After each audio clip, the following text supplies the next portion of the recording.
तो मैं आपसे को बताने वाला हूँ गॉसियन पृष्ठ के बारे में, यानी गॉस प्रमेय को किस तरह से हम सिद्ध करते हैं। तो चलिए सबसे पहले गॉस प्रमेय के बारे में समझते हैं। यानी गॉस प्रमेय में कह रहा है कि गॉस प्रमेय को लिखे और इसे सत्यापित करें। यानी आप सभी से 2000 जो देने वाले हाल ही फिलहाल जो एग्ज़ाम देने वाले 12th क्लास के बच्चों के, उसके लिए बहुत ही महत्वपूर्ण होने वाला है। यानी अगर आपसे इस क्वेश्चन पूछ दिया जाए कि बताइए कि गॉस प्रमेय को लिखे और इसे सत्यापित करें तो किस तरह से करते हैं, तो चलिए आप हमारे वीडियो में आज के वीडियो में ये डाउट आपको हम क्लियर करने जा रहे हैं। तो चलिए समझते हैं। यानी सबसे पहले समझते हैं कि गॉस प्रमेय कहता है क्या। किसी बंद पृष्ठ से, गॉस प्रमेय हमारा कहता है कि किसी बंद पृष्ठ से गुजरने वाले विद्युतीय फ्लक्स का मान, यानी कि विद्युतीय फ्लक्स का मान पृष्ठ के अंदर के आवेशों के बीजगणितीय और माध्यम के विद्युतशीलता अनुपात के बराबर होता है।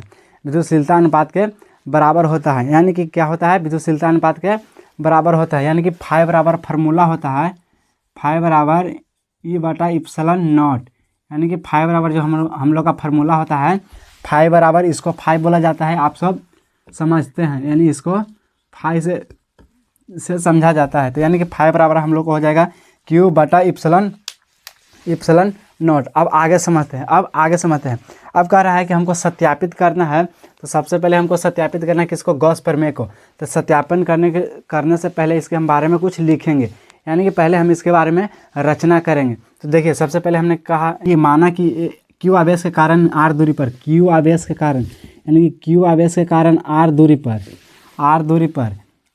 पर स्थित किसी बिंदु पर विद्युतीय क्षेत्र का मान ई है। किसी विद्युतीय क्षेत्र का मान बिंदु ई है, यानी कि ई है। तो आर त्रिज्या का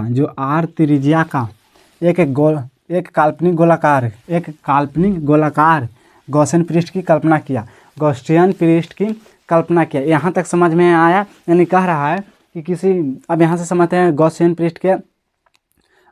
पृष्ठ के परिभाषा में। तो गॉसियन पृष्ठ का परिभाषा क्या कहता है कि किसी बंद पृष्ठ से गुजरने वाले विद्युतीय फ्लक्स का मान पृष्ठ के अंदर के आवेशों के बीजगणितीय योग और माध्यम के विद्युतशीलता अनुपात के बराबर होता है, यानी विद्युतशीलता अनुपात के बराबर होता है। तो इसका फार्मूला हम लोग को होता है फाई बराबर Q-ε0। अब यहाँ पे चलते हैं, सत्यापन करना है। किसी भी चीज़ को हमको सत्यापित करना है, मान के चलिए हमको आपको चोर साबित करना है, तो मेरा में आप भी कुछ कमी बताइएगा। उसी तरह से इसमें हम कुछ कमियों के यहाँ पे बताएंगे और लिखेंगे। तो देखिए सत्यापन में सबसे पहले लिखा कि माना कि, जहाँ हम अपने मन से मानेंगे कि माना कि क्यू आवेश के कारण आर दूरी पर स्थित किसी बिंदु पर विद्युतीय क्षेत्र का मान ई है और आर त्रिज्या का एक काल्पनिक गोलाकार गॉसियन पृष्ठ की कल्पना किया जिसका क्षेत्रफल ए है। यहाँ सब जो हमने माना और किया, इसको हम यहाँ पे डायग्राम में लिख दिए। अब यहाँ से चलेंगे विद्युतीय फ्लक्स के परिभाषा से, फ्लक्स के परिभाषा से, यानी विद्युतीय फ्लक्स के परिभाषा से हम लोग का फार्मूला पता होगा। यानी फाई बराबर होता है vector E dot vector B. अब चलेंगे फाई बराबर, यानी कि फाई बराबर हम लोग का हो जाएगा ई ए कॉस थीटा। तो थीटा का मान हम लोग को यहाँ पे है 0, यानी थीटा का मान हम लोग मानना है कितना, तो थीटा का मान हमको मानना है 0। तो थीटा का मान हमको कितना मानना है 0। तो थीटा का मान मानना है 0, तो फाई बराबर हो जाएगा ई ए, यानी कि थीटा का मान 0। तो कॉस थीटा बराबर 0, तो 0 के कुछ भी नहीं लिख सकते हैं, तो कॉस के कॉस छोड़ देंगे। तो यानी कि फाई बराबर हो जाएगा ई ए। अब ई ए हो जाएगा। अब यहाँ से चलेंगे कि ए बराबर निकालना है हमको, ए बराबर निकालना है। तो ए बराबर हम लोग का क्या हो जाएगा, तो ए बराबर हम लोग का हो जाएगा, यहाँ से हमको अगर ए बराबर निकालना है तो 4πr² हो जाएगा, यानी कि 4πr²। ये हो गया 4πr²। अब यहाँ से चलते हैं इधर, अब इधर तो नहीं दिखाई दे रहा है, अब इधर चलते हैं 4πr² हो जाएगा। तो अब यहाँ से फाई बराबर हमको निकालेंगे, फाई बराबर निकालेंगे ई बराबर 4πr²।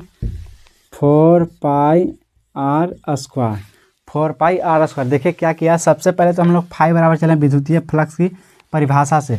तो विद्युतीय फ्लक्स के परिभाषा से चलें तो फाई बराबर होता है, फाई बराबर फार्मूला होता है। अगर आपको नहीं याद है तो आप याद कर लीजिए, तभी आपको ये समझ में आएगा, ना तो नहीं समझ में आएगा। यानी कि विद्युतीय फ्लक्स का परिभाषा क्या होता है, तो फाई बराबर vector E dot vector A.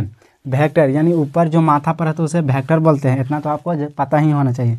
तो फाई बराबर ई ए कॉस थीटा। तो थीटा का मान हमने यहाँ पे 0 लिया, थीटा का मान हमने यहाँ पे 0 लिया। 0 बराबर फाई बराबर ई ये हो जाएगा, तो ए बराबर निकालेंगे तो 4, यानी कि जो वृत्त कह रहा है हमने क्या बनाया है, वृत्त बनाया है, तो वृत्त की परिधि के अथी निकालना है हमको, तो हो जाएगा 4 pi are square, 4 pi are square. अब ए बराबर, तो अब 5 बराबर निकालना है E 4 pi are square, 4 pi are square हो जाएगा। तो अब चलेंगे क्यू आवेश के कारण विद्युतीय क्षेत्र, अब यहाँ से हमको निकालना है क्यू आवेश के कारण विद्युतीय क्षेत्र। तो यहाँ से चलेंगे क्यू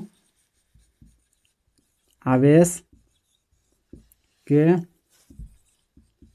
कारण विद्युतीय, क्यू आवेश के कारण आर दूरी पर, क्यू आवेश के कारण आर दूरी पर क्षेत्र, क्यू आवेश के कारण आर दूरी पर क्षेत्र, तो यानी कि ई बराबर फार्मूला हो जाएगा, ई बराबर फार्मूला आप सभी को पता होना चाहिए। तो ई बराबर फार्मूला होता है 4 pi are square into 4 pi are square into Q बटा आर स्क्वायर, क्यू बटा आर स्क्वायर, इतना फार्मूला आप सभी को पता होना चाहिए, यानी 4 पाई आर स्क्वायर बराबर इतना फार्मूला होता है। अब यहाँ से चलते हैं, यानी कि ई बराबर फार्मूला आपको पता है, यानी कि ई बराबर फार्मूला होता है 1/4 pi are square into Q बटा आर स्क्वायर इंटू क्यू बटा आर स्क्वायर। अब यहाँ से 5 बराबर निकालेंगे, तब यहाँ से हम लोग 5 बराबर निकालेंगे, तो 5 बराबर हम लोग को निकल के क्या आ जाएगा, तो 5 बराबर आ जाएगा 1/4 pi are square into Q बटा आर स्क्वायर इंटू क्यू बटा आर स्क्वायर गुना 4 pi are square, 4 pi are square. अब यहाँ पे देखिए, यहाँ पे कुछ कट रहा है, तो 4 पाई आर से 4 पाई आर स्क्वायर से स्क्वायर कटेगा, यहाँ पे इप्सिलॉन होगा, यहाँ पे 4 पाई इप्सिलॉन नॉट होगा, हम लोग गलती लिख दिए थे, यहाँ से होगा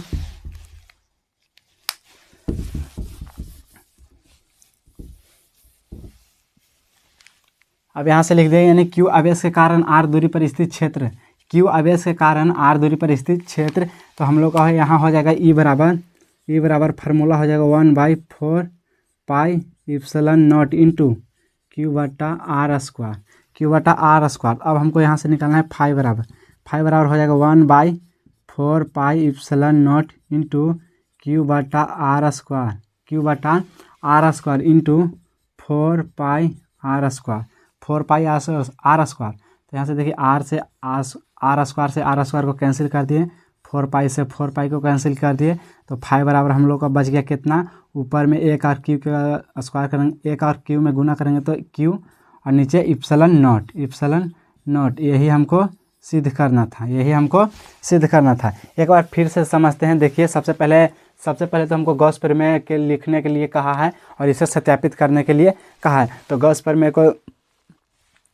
को सत्यापित करने के लिए सबसे पहले तो हमके पास इसके बारे में पता होना चाहिए, गॉस प्रमेय कहते हैं किसे। तो कह रहा है कि किसी बंद पृष्ठ से गुजरने वाले विद्युतीय फ्लक्स का मान पृष्ठ के अंदर के आवेशों के बीजगणितीय योग और माध्यम के विद्युतशीलता अनुपात के बराबर होता है। तो हम लोग 5 बराबर यहाँ फार्मूला लिखे हैं, 5 बराबर फार्मूला होता है क्यू बटा इप्सिलॉन नॉट। अब यहाँ पे हमको सत्यापन करना है, तो माना कि क्यू आवेश के कारण, तो यानी कि क्यू आवेश के कारण आर दूरी पर, तो आर दूरी पर इस किसी बिंदु पर विद्युतीय फ्लक्स का मान, विद्युतीय क्षेत्र का मान ई है, यानी कि ई है, और आर त्रिज्या का एक काल्पनिक गोलाकार गॉसियन पृष्ठ की कल्पना की, काल्पनिक गोलियन पृष्ठ की कल्पना की, जिसका क्षेत्रफल ए है। तो अब यहाँ से चलेंगे फ्लक्स के परिभाषा से,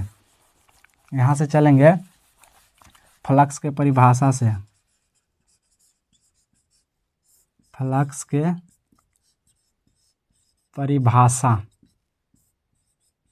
परिभाषा से तो 5 बराबर vector E dot vector A हो जाएगा। तो 5 बराबर ई ए कॉस थीटा, तो थीटा का मान 0 हम लोग लिखे, तो 5 बराबर ई ए हो जाएगा। तो ए बराबर 4 पाई आर स्क्वायर हो जाएगा।